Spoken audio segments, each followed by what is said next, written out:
Welcome to the Meez podcast. I'm your host, Josh Sharkey, the founder and CEO of Meez, the culinary operating system for food professionals. On the show, I'll be interviewing world-class entrepreneurs in the food space that are shifting the paradigm of how we innovate and operate in our industry. Thanks for listening, and I hope you enjoy the show. They say art mirrors life with every stroke of the pencil. I'm giving you folks a glimpse into my experiences you could trace like a stencil. My guest today is the world-renowned cheesemaker, CEO, and co-founder of Jasper Hill Farm, Mateo Kehler. Mateo has not only won every national and international cheese award imaginable, he's more importantly spreading his mission of meaningful work, leading the revolution against the commoditization of the craft of cheesemaking, and in his own words, reversing the flow of capital back into rural communities. This was one of the most inspiring and educational conversations I've had in a long time.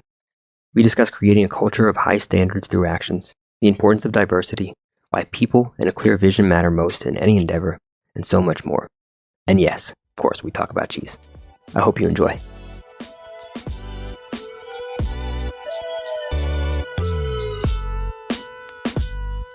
This podcast is brought to you by Meez, the culinary operating system for food professionals. As a chef and restaurant owner for the past 20 years, I was frustrated that the only technology that we had in the kitchen was financial or inventory software. Those are important, but they don't address the actual process of cooking, training, collaboration, and consistent execution.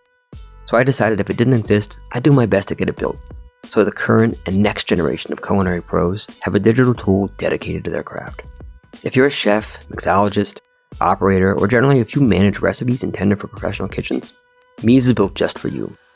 Organize, share, prep, and scale your recipes like never before, and get laser-accurate food cost and nutrition analysis faster than you could imagine. Learn more at www.getmeez.com.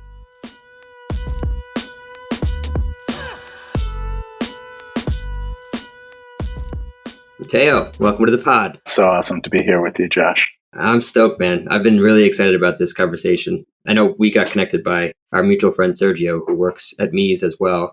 You know, I've known about Jasper Hill for many years, but the way he tells the story is just so illuminating. And the minute I decided, let's do a podcast, we were like, we got to get Mateo on. So thank you for being here. Absolutely. And, Sergio he was there at the birth, he was working for a Provisions International distributor in White River and watched us grow up. And in many ways, we grew up together. Yeah. Well, for the audience that might not know as much, I think there's a lot of chefs and restaurant owners and things like that. Maybe you could just tell a little bit about your background, how you got to where you are and why Jasper Hill exists. So my brother Andy and I have a long connection to Greensboro, and we were both carpenters in a previous life here. And we were building houses, mostly second homes, watching the fragmentation of the working landscape here. And the dot-com bubble was just blowing up real estate values where we were. And we saw ourselves contributing to kind of the extinction of this place that we loved, right? And so fundamentally, that's foundational experience for us. And, my family's been summering on Caspian Lake in Greensboro for 5 generations. We're about to celebrate our 100th summer on the lake. And Greensboro is a happy place of our collective family childhood.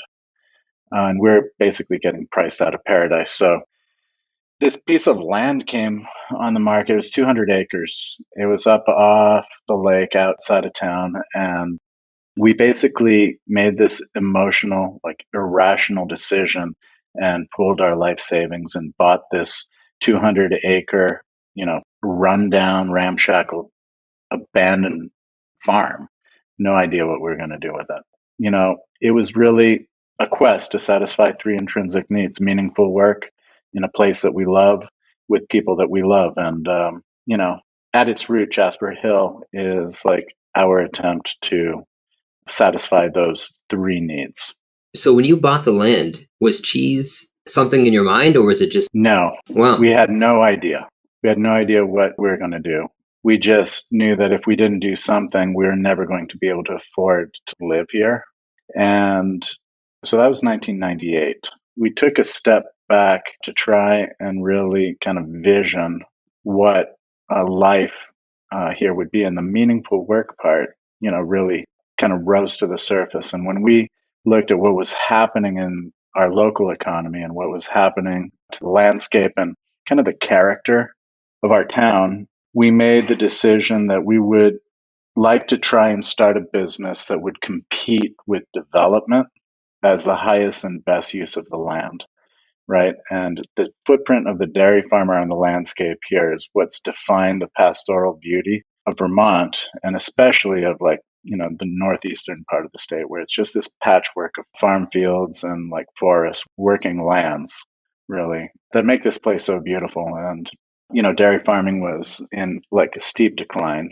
And we very naively thought that if we could demonstrate that you could make a good living milking, 50 cows on a rocky hillside farm and, afford health insurance and put your kids through college and save for retirement, that would just be like a game changer. That all our friends and neighbors here would, just hop on this like farmstead cheese bandwagon and like, it would be a movement.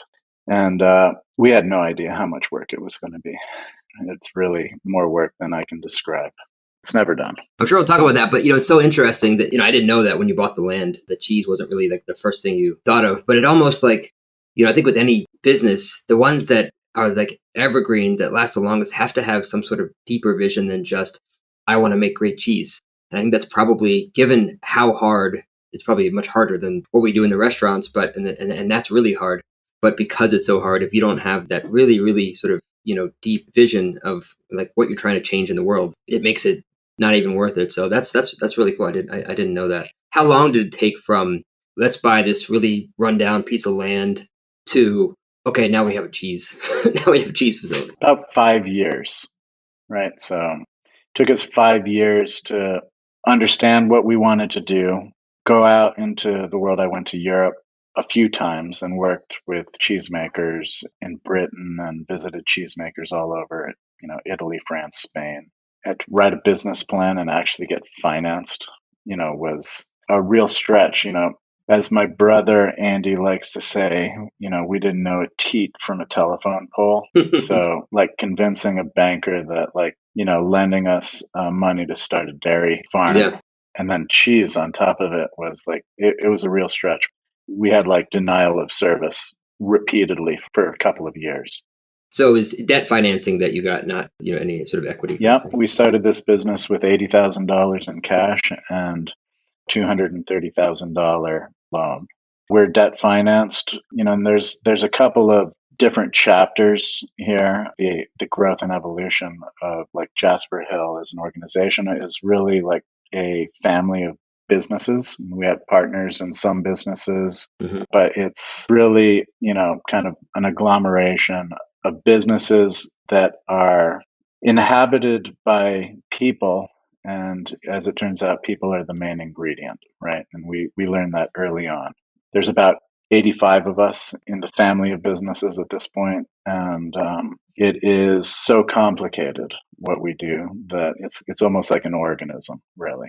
And without, like fully committed people that are invested in the vision and in the mission of the business, we would never be able to like both achieve the quality, which is like the key to succeeding in the mission part. Yeah, and I think we definitely want to dig into that sort of what you built with the cooperative and things like that. But what I sort of gained from first chatting with you, and also just of course just eating the cheese so often, is that it's so blatantly obvious that you have this maniacal kind of devotion to really, really high quality products, no matter what. And it's something of course as a chef, especially coming from the fine dining world, I can really relate to. But having this sort of fully vertically integrated business and all these disparate sort of types of people working within your organization, how do you create that culture of quality with so much complexity and so many different people doing different things and still maintain this bar that you have? I think being the best, best in class or like best in the world or best at anything creates a sense of pride and ownership, participation, and community. The work is bigger than any one individual, and it takes everybody in the whole chain to like demonstrate a commitment to a cause in order to really like succeed there. So I think that, we started with a mission statement, which was to be the standard bearers for quality and innovation in the artisan cheese industry. And that's the driver for, the second part, which is to develop the economic mechanisms for the conservation of the working landscape and our soil and water resources. So, we have an environmental mission and a quality of life mission and a community based philosophy that creates an immense amount of buy-in from the people that live and work here, right? Because we can see the direct impact of our work around us, right? Yeah. Farmers earning a living wage for their work. Our general store, gets a new paint job and like an upgrade. Our local general store is like the beating heart of our community. There are kids in our school, right? There are restaurants and bars where before it was like there was nothing, right? And so there's culture and there's life, and a community that was in decline and graying, right? The like brain drain and, the flight of young people away from us has slowed down. And we're a little island in this region where, Vermont is experiencing, a lot of brain drain. The pandemic kind of shook that up a little bit because a lot of people moved here from New York and Boston and all over the place. Climate refugees are coming now. So that's changing to some extent, but the meaningful work part is really about building this livable community. Yeah. And, that meaningful work in the place that we love with people that we love thing is a thread. And, that has enabled us to attract people from all over the country to move into like the middle of the Northeast Kingdom. I call it the geographical center of the middle of nowhere. There's more people in every direction from where we are. So it takes like really participating in the production of something that's like authentic, primordial, real. And, that's what we do. We're like milking cows and milking goats and managing like grass and connecting consumers to something that is like primordial and real. Yeah. I mean, it seems so novel, but it's so, I'm sure it's not even intentional, but your commitment to excellence and then having that really clear vision of how to effectuate change and create meaning is actually what seems to have galvanized all the people and all the interworkings of your business to actually be able to work the way it works. I'm sure it wouldn't work without that really clear vision that everybody is really clear on. Yeah. Well, I crave meaning and purpose. I can't get out of bed without it. And there are lots of days where I see my role as kind of chief meaning officer. Mm-hmm. Yeah. Because the actual work of milking cows and making cheese is like this endless drudgery and a grind. If you can do that work and understand like what the impact and meaning is, you have a totally different experience than just showing up and like, scrubbing, two bricklayers side by side doing the same work. One guy's laying bricks, the other's building a cathedral. Yeah. And they're doing the same work, but they have totally different experiences. Absolutely. Yeah, it reminds me of, and not a direct comparison by any means, but I don't know if you read the book by Viktor Frankl, Man's Search for Meaning. Incredible book, but just the premise of finding meaning in suffering, is one of the only ways as humans we can actually find real meaning because, we're going to always suffer and some of the best things are found through that. And this sounds Absolutely. like no different. We suffer a lot. We suffer a lot. There's a lot of suffering in the production of world-class cheese. I bet. Yeah. Well, why don't we talk about that a little bit? So I think most of the country, knows about a lot of your cheeses. My wife and I alone have probably eaten a ton of it. Harbison is her favorite cheese in the whole world. But you have this cooperative and you have all these other sort of folks that you're working with, and you do a lot of the affinage, of the cheese. I always pronounce that word wrong, by the way. And Sergio gives me a hard time about it. But no, you got it. You got it. Oh, good. Okay. But can you talk a little bit about like this cooperative that you built, sort of what happened when you started partnering with Cabot, and just generally kind of dig a little bit more into how it works, with the creamery? Yeah, sure. So we never intended to do anything other than milk cows and make cheese and have a life on the land with our families. And then Cabot Creamery knocked on our door and asked if we would make for them a private label, like English style bandaged cheddar, which was a ridiculous idea. This is like 2003, the year that we started making cheese, right? And we hadn't sold a scrap of our own cheese yet. And we were milking 15 heifers. We were barely making enough milk to hit the agitator paddle on our cheese vat. Mm. And we, instead of dismissing them, because we weren't their first stop, I think we were their eighth or ninth stop, like asked them to entertain the idea of actually making the cheese, and we would ripen it. We would do the affinage because we had this cellar that we had built under our creamery, and there wasn't any cheese in it because we were in startup mode. We worked with them, charged them a per pound per month aging fee. The cheese was incredible. After 18 months of R&D, they came and picked up about 10,000 pounds of cheese and took it back to a warehouse in Williston, Vermont, and tried to sell it. And this cheese is covered with mold, right? And in a nutshell, that's our business model: grow mold on cheese. And so it couldn't go to their cut and wrap plant, and couldn't ride on their trucks. It couldn't use their distribution system because from their perspective, it was tainted. If you go to Walmart and buy a chunk of Cabot cheese and there's a little, spot of blue mold, it's like freak out mode, right? Yep. And so, they tried to sell this cheese. It turned out their customers didn't understand this cheese and their sales team didn't really get this cheese. And our customers at the time were a bunch of snobs that wouldn't buy cheese from Cabot.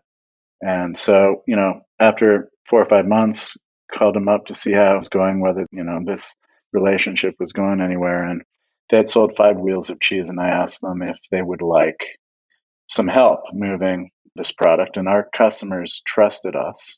And I was able to, place 10,000 pounds of Cabot cloth bound in about 10 days. Wow.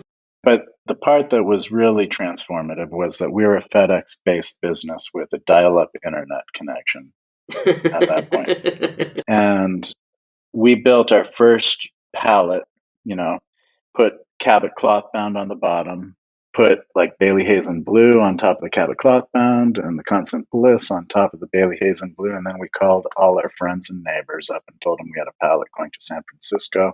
We had a pallet going to Chicago. We had a pallet going to New York. And we started aggregating cheese, which was great for, local cheesemakers, but it was a real service for our customers who now with one phone call could get a hold of 14 different cheeses, where before it was 14 different phone calls, which if you've ever tried to get a hold of a farmstead cheesemaker, these are busy people that don't generally answer the phone. So we saw suddenly that there was this opportunity, and that's really where the idea for the cellars at Jasper Hill was born. And we took this best in show win for Cabot Clothbound, which, Cabot Clothbound won in 2006, won best in show, the American Cheese Society. And we took that win and the contract we had with Cabot to the bank, literally. And that contract with Cabot was really interesting because it paid us these aging fees, right? It was like a line of credit that was tied to volume. They paid us to ripen the cheese, and then it was like a consignment deal. So, we sold the cheese to our customers, and Cabot billed us 45 days after we invoiced the customer. We paid them back the aging fees, and we paid them back the cost of the green cheese. And in that way, we were able to scale up. Well, we built this crazy piece of infrastructure. It's like 22,000 square feet underground, 7 vaulted tunnels. And, as our Cabot clothbound inventory grew, our monthly cash flow grew as well. And we went from 25 wheels of availability per month to, September of 2008. We went to 100 wheels of availability per month. And in December of 2008, we were like 400 wheels a month, every month. And then, what happened in the fall of 2008 and early 2009, the economy just went down the toilet right as we were starting up. So, January 2009, we sold 32 wheels of Cabot Clothbound, and we had another 400 wheels, coming ripe. In February 2009, we sold 17. And the whole enterprise was teetering at the edge of collapse. We had cash flow because we had all these aging fees from Cabot, but without sales, we were hitting the wall. And I went and visited every single one of our customers across the country. And in June, we sold 1,000 wheels of Cabot cloth bound. And what I learned really was that our customers are really partners and co-creators of the future that we're building for our community here and invested in our success. Because particularly in that moment, if the sellers at Jasper Hill had failed, it would have been a terrible thing for American cheese, right? Our customers knew it, and they went long with us to help us figure out how to stabilize this thing that we had built and this giant risk that we had taken and survive. And, there are deep loyalties and a lot of deep appreciation that we feel every day for the customers that have supported us along the way, because ultimately we wouldn't be here without the participation of, these market actors in our world. Mm-hmm. They're all in with us. And when you say customers, is that a mix of cheese shops and restaurants or distributors? Cheese shops, restaurants, distributors, everybody went all in. Even though nobody was in a position to the market just stopped. There's nothing moving, right? And so, we had distributors that cut huge POs. Yeah. Right. Yeah. And cheese shops and restaurants that doubled down. And we are here because of the commitment of a lot of people, both, locally, but out there in the world to hold us up and help us elevate cheese in the United States. I can vividly remember 2008, 2009. It was right before I opened my first restaurant in New York. It was hard to find a restaurant that didn't have, at the very least, the Cabot cloth bound and the Bailey Hazen on the menu. It was pretty much everywhere. It's still, there's still in a ton of them, but it was almost ubiquitous. You've won probably more awards than anyone could imagine when it comes to best cheese, best in show, internationally, nationally. You might be the first one ever that has collateralized cheese. for a loan. That's pretty cool. Well, cheese is a form of capital and a store of value. And so, the Italian banking industry was built, and there's still banks in Reggio Emilia where you can take your wheel of Parmigiano Reggiano and make a deposit, and they'll front you 80% of the cash value, on the spot. So cheese is a form of capital. Yeah. That is a foundational idea for us.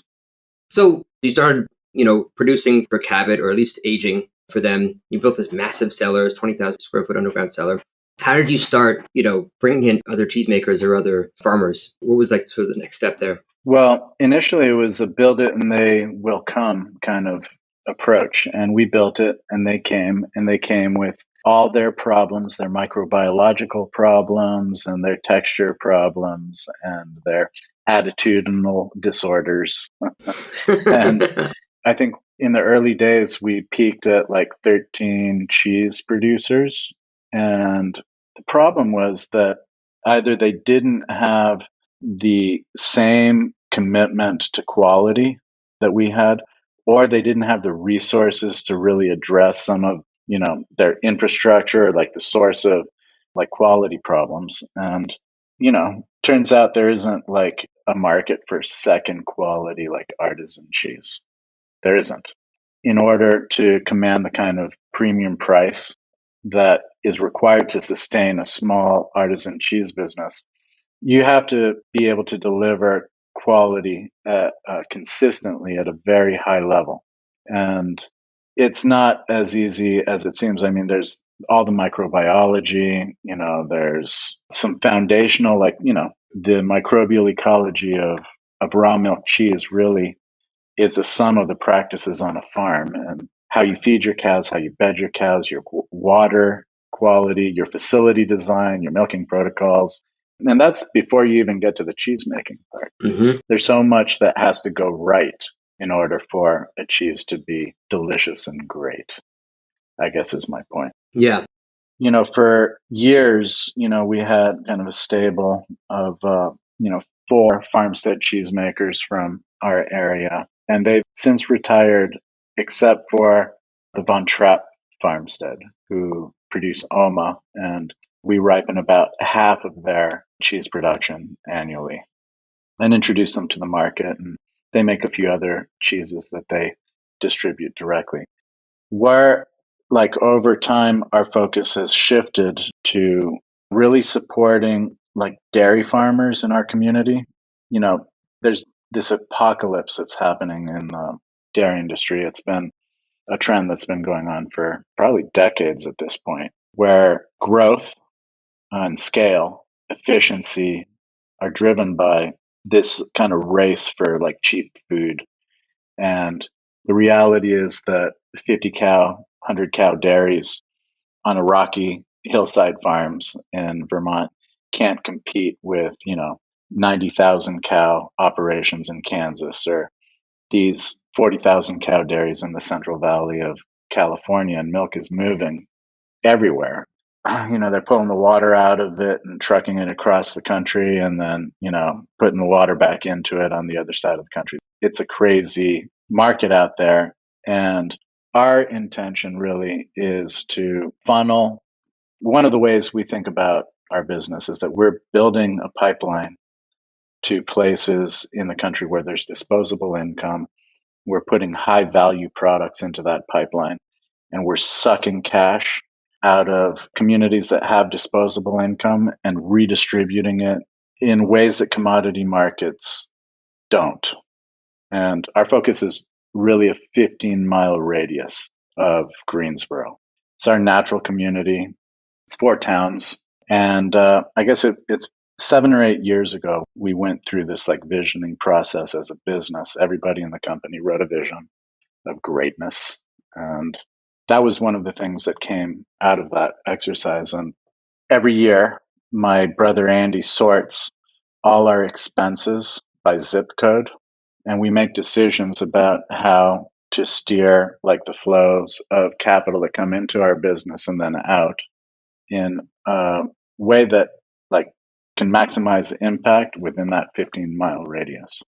And we spend a lot of money. We're not a wildly profitable business, but economic sustainability and profitability is like fundamental important to being able to achieve our mission, the mission piece.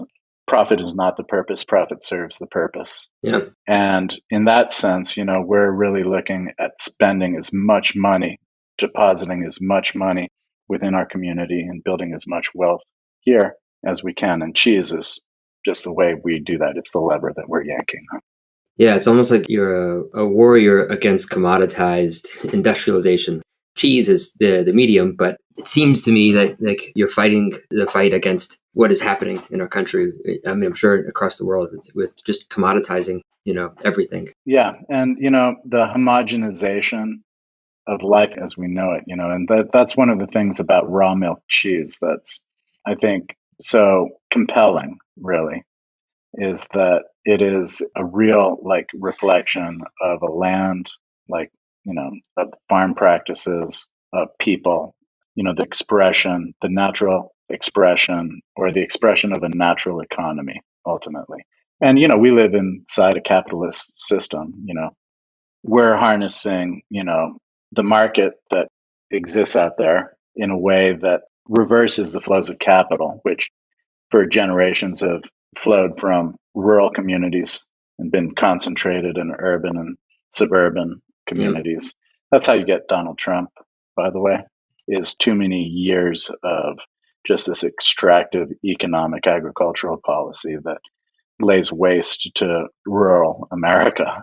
And, our intention is really to like reverse the flow of capital so that we have capital flowing from urban and suburban communities to, this rural community that, is otherwise challenged by the same global forces that every rural community around the world, across the world, is facing. Yeah. Cheese is powerful, and it's just this like incredibly dense value and values like packed, product. Yeah. And what's so just inspiring about that is to accomplish that, you clearly you have to have this commitment to excellence, because if you had a mediocre product and you were trying to do that, it just wouldn't work. It would not work. No. Yeah. No, like I tell my team, it's like we have to get up every morning and reach for like the gold ring. If you don't reach for perfection, you never achieve excellence, and you never achieve perfection either. But without reaching for it, you never achieve excellence. Yeah. And its quality is our only like comparative and competitive advantage because there's no competing on cost. Yep. We are a rounding error, out there in the dairy industry. And if we're going to succeed as a business, never mind as like a transformative agent of change in Greensboro, Vermont, the cheese just needs to be next level. It needs to be outstanding. And, we've taken to saying that like we make outrageously delicious cheese in order to conserve our working landscape, right? And it Yeah. needs to be outrageously delicious. And, that's the goal. How do you like reiterate this mission, this vision to your team, like throughout the day, week, month? Obviously the process itself is doing some of that, but how else are you sort of like getting your team sort of energized and reminding them constantly of this? As I'm sure it's something that has to be part of the culture. You know, we've been able to like attract a critical mass of like folks that are crazy about cheese, right? We have the best team. We have the best like educators. Cheese education is like fundamental to our marketing efforts. We have a lot of thought leadership in our industry because we make ridiculous investments in quality. We have a microbiology lab and like, a doctor of microbiology with tools that enable us to do like full genome sequencing and like measure quality in all kinds of different ways. We have a sensory program that represents a huge amount of cost, right? Yeah. But it's like the combination and the feedback loops, the systematic production of like real data Yeah. that enable cheesemakers to really understand the trajectory of the cheese that they're making each and every day and across the seasons and across the years. That's one way. But the other part of it is just like, you know, populating the business with like cheese fanatics, right? Yeah. And that Yeah. becomes infectious because about half of our team is local and have no exposure to like fine dining and the world that our cheeses inhabit once they leave us. And the other half of our team is coming from, their chefs or their front of the house, their sommeliers, they're like, beer geeks, they're cheesemongers that are making career moves to move out here into the middle of nowhere to participate in this thing called Jasper Hill, right? So it's like it feeds on itself. Yeah. What's so compelling about that is, you hear it like build culture in a company. And what it sounds like is you do that by the actions that you take and the decisions that you make. And that helps you to then acquire the people that are fanatics, because if you didn't make those decisions and you weren't clear on why you exist and you didn't have microbiologists on staff and you didn't decide to treat the hay the way that you treated that, those things, they see them every day. And that's what keeps reminding them every day and gets more people involved. I think it's a great lesson for anybody running a business is you can put every poster up you want and you can have every meeting you want about what we believe in, but nothing does that better than just doing it, at all costs. Yeah. I love that, man. I was just going to say, like the pandemic was terrible for us. We lost 40% of our sales overnight when like, the food service industry just like shut down. And Andy and I spent some time thinking about how to respond. And we did two things. We dispersed the cows at our home farm, which was one of the hardest things we've ever done, to our neighbors so we could continue to support our neighbors in a really meaningful way. And we kept our people.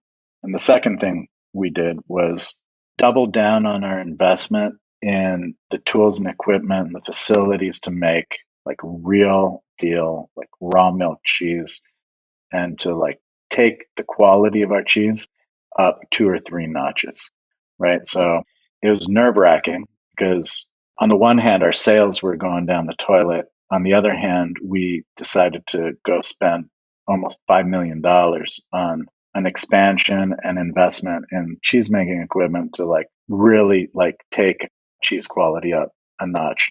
And this is like raw milk cheese, right? So it was like, we're putting a stake in the ground big time on like raw milk cheese quality.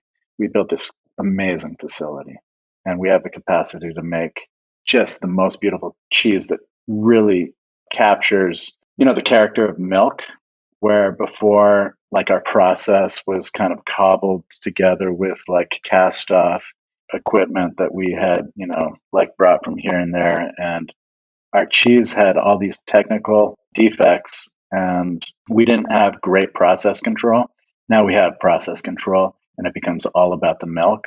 And it enables us to get into this whole other stage of our business where we can really focus on the milk and the farming side, the land side of the business, in a way to like enhance the quality of the cheese, because from just a processing cheese making perspective, we have the right tools. Yeah. So you got hit by a pandemic, lost 40% of your business, and then decided to invest $5 million on making it better. That's incredible. Yeah. So you have a microbiologist on staff. We have a whole facility on staff. And, it's clear you want to understand deeply at a cellular level what's happening with the cheese while all this is going on with the milk, with everything. How are you using microbiology to innovate? Microbes are the source of deliciousness. Like fundamentally, cheese without microbes is not cheese. But, this is an incredible time to be in fermented foods, because for millennia, humans have been making cheese, but understanding what's happening has been almost invisible. I used to say that being a cheesemaker is being like God, except you're blind and dumb, because you unleash these universes of life and then you wipe them out, and then you see, oh, does this taste good or not? Now with these like next generation, like DNA sequencing, for instance, you can see what's happening and who's there and what the like biomechanics and how these communities assemble. And it's given us a really like ecological perspective on cheese. And the holy grail really is like understanding what the relationship between microbiology and like sensory attributes are, because once you kind of crack the code there, you can You mean like texture and flavor and aroma. Yeah, because the reality is that microbes have been studied ad infinitum in isolation, but they don't exist in isolation. They exist as parts of community. And so the way that we farm is really intended to create this microbial diversity. And what we've learned is that diversity is always good. Diversity as a human organization, diversity in terms of microbiology, ecology, and nature. Diversity always brings strength, resilience, and in the case of cheese, like complexity of flavor. And there's like a linear correlation between microbial diversity and complexity of flavor. Interesting. The lab has enabled us to really, start peeling back that diversity and learning how, when you change a practice on the farm, it results in a change in the microbial ecology in the community, in the milk. And in that way, making raw milk cheese brings some risks, but we're bringing pathogens specifically. Most cheese is made with pasteurized milk. And when you pasteurize milk, you sever its connection to the practices and the place. And we're really working on building these cheeses and markets for these cheeses that have like next level, both texture and complexity of flavor. Yeah. And we do that by really, dialing in our farming system and the quality of our soil and the diversity of grass species and, the practices on our farms in order to maximize flavor potential. And that's our angle right there. Yeah. So freaking cool, man. What's like one thing that you learned and maybe changed in the process through doing all these experiments and utilizing microbiology that has changed the way that you make cheese, or something that, some of the farming practices, or just any example of that you've now sort of like implemented into the cheese making process that you didn't do before? Historically, some of the farms that we worked with fed silage, fermented feed, right? And we learned that the ecology on those farms that feed fermented feed is different than farms that feed dry hay, for instance. And we've been able to essentially eliminate like listeria and this like clostridial blowing and some of these like defects with big economic consequences by changing the way we feed our cows, right? The other thing we've learned through all of this is how to manage sanitation in a way that doesn't devastate the ecology, like of some of our environments in the cellars, right? Because the environment contaminates in the best sense of that word, the surface of the cheese, and it becomes like a feedback loop where if you clean too much, you don't want things to be dirty, but there are these like environmental management. For instance, we don't use any chlorine anymore in our creamery or on the farm either. It basically denatures protein, and even just a little residual like chlorine is going to like change the fundamentals of the like cheese chemistry, right? Yeah. So things need to be clean. They do not want to be sterile. Yeah, it reminds me of there's a wine you probably know called Manzanilla, which is a sherry, and it's in this little town called Sanlúcar de Barrameda in coast of Spain, and there's this yeast that comes off the coast, flor is what they call it, and it inoculates the wine that they're making, and you can only get it there. And if they if they were trying to remove things in the environment, they would lose that. And I think now, because we know so much more and science can be deployed so much more deeply to the things that we make, like it's just incredible what can happen now with wine, cheese, all these kinds of fermented products. I want to definitely dig into sort of what you see sort of coming next. So you're doing all these experiments, and obviously your cheese is everywhere, but what's sort of the next sort of net new innovation you're thinking about with cheese? And just to sort of make sure there's no box there, just even it could be just discovering something new about something that you already do to improve it. I think like the quest for like quality is never ending, and cheese making is like a endless series of problems that require solving, because your raw material changes on a daily basis. Like winemakers have vintages and they're annual. We have a vintage every day, and that gives us the opportunity to like really kind of master like a process and explore the technology, and because of the frequency.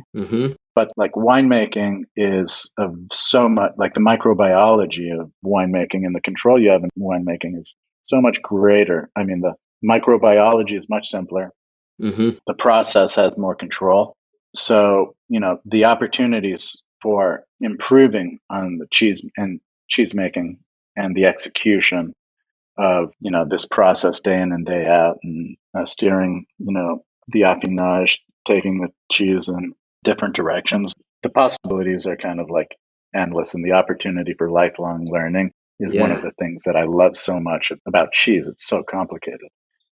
When I take a step back and look at where we are in relation to like what's happening in the rest of the world, I really see this like consolidating force. Like capitalism is like mature, right? Amazon has bought Whole Foods, right? Kroger owns Murray's Cheese, right? There's 1,000 Murray's counters across the country. Our colleagues have all been purchased by multinational corporations. We're the last independent artisan cheesemaker at our scale in the United States. And those are the things that really occupy my mind about like, well, what comes next is really working on plotting a course for the business, using some of the like fundamental principles that we've talked about to ensure that, cheese and like Jasper Hill and cheese making in general is like installed in a generational way within our community, So I've been doing this 20 years at Jasper Hill. I've been making cheese for almost 30 years, and I have teenage kids. Who knows what they're thinking about? And I have this just incredible crew of young, ambitious people around me, and I'm starting to really focus on what comes next, and trying to thread the needle in a way that doesn't strip the business of its values, because I don't think we would be much without that. Yeah, I think that is what the business is. More than a creamery or making cheese, the business is the values that you've instilled and that you're promulgating to the world. Yeah, we call it values added product. You're selling a mission with a side of cheese. Yeah, exactly. Well, that's awesome. And I know we're coming close to time. I wanted to dig for a minute, if we can, just sort of diverging a bit, because, I'm a chef. We live in the world of chefs and restaurants, and you work with a lot of chefs, and the cheese is used in a ton of restaurants as well. You're collaborating with some chefs on different types of cheese. You mentioned Dan Barber.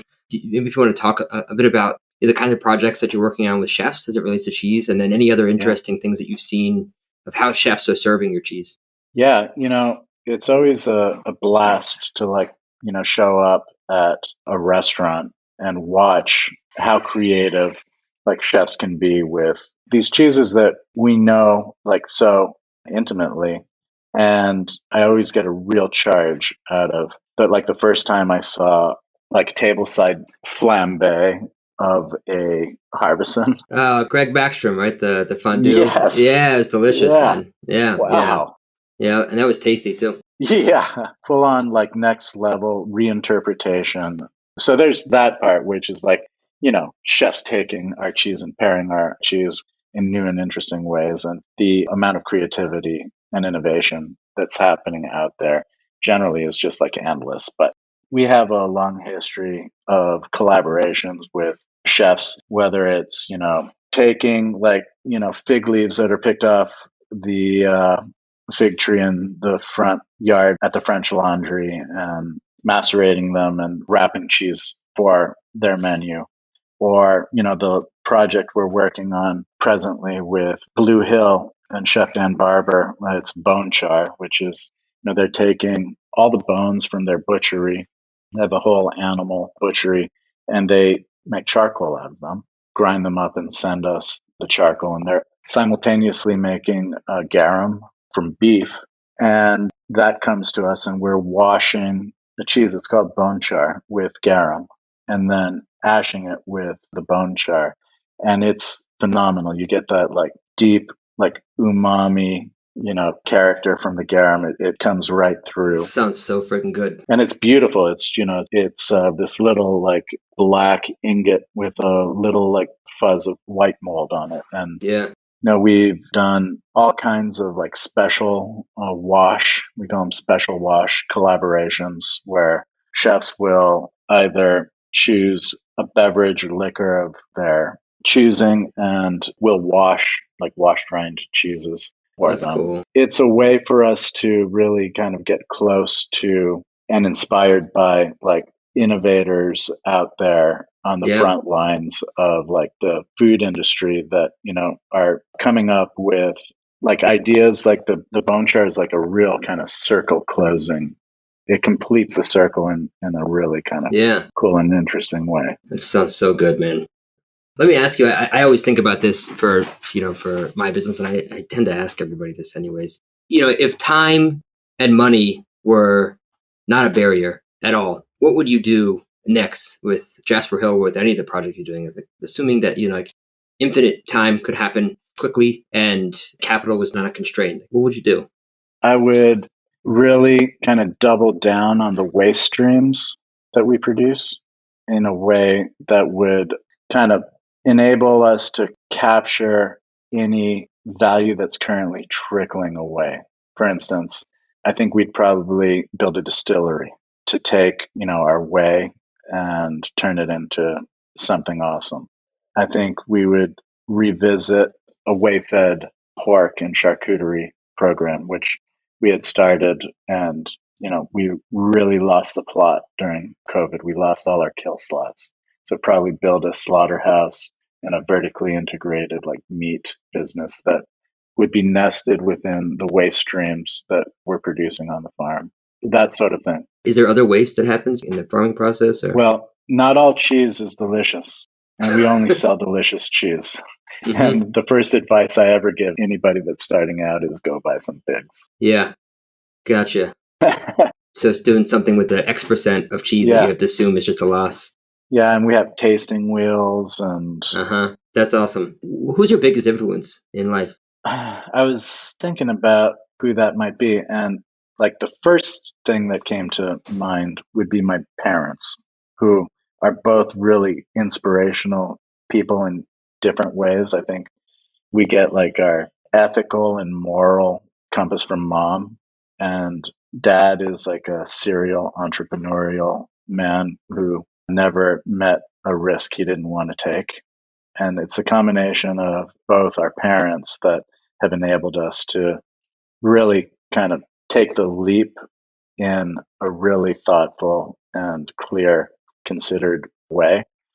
Then I was like, that's kind of a cop-out, mom and dad, But well, you can see a direct line there for sure with what you're doing. So then otherwise, I'd say probably Noam Chomsky. Interesting, yeah. Who I read endlessly and has really kind of fixed my worldview in terms of, the political economy of the world that we live in, right? And how to nest our work within the context of what's happening in the world at large. Yeah, he's a brilliant thinker. Love that. Any like favorite books that you go back to or recommend often? The Botany of Desire, Michael Pollan. Oh, yeah. It's his first book. It's the natural history of like 4 plants. Was really influential for me early on and changed the way I think about like agriculture. Mm-hmm. And, he's written a lot of books since then, but that's a great book. Yeah. Omnivore's Dilemma is also an incredible one. Amazing. Yeah. In Omnivore's Dilemma, he takes like the foundational work he did in Botany of Desire and like really bumps it up. Yeah. I just finished Changing Your Mind as well, which is really, really awesome. Yes. Mateo, this was even better than I could have thought. So thanks so much for taking some time. Awesome. And I can't wait to watch meez just blossom out there in the world, and look forward to keeping up with you and collaborating if we can. Yeah, absolutely. I appreciate it. Any last words you want to say to friends, colleagues, anywhere out there in the world? Standardization is the enemy, in the sense that the whole world is being standardized. We're hoping that like people can really start to explore quality in a way that is not dependent on standardization, right? So, our cheese, for instance, is variable. We have but within a certain bandwidth of quality. Mm-hmm. Look for those producers out there of like real products, because the small washing, the artisan washing, the green washing, it's hard to really penetrate the world of marketing in a way that like reveals, truly authentic products that are produced by real people in real places. Yeah. That is an awesome way to end this. Standardization is the enemy. I love that, man. Well, thank you again. Hey. Appreciate it. Be well. Cheers.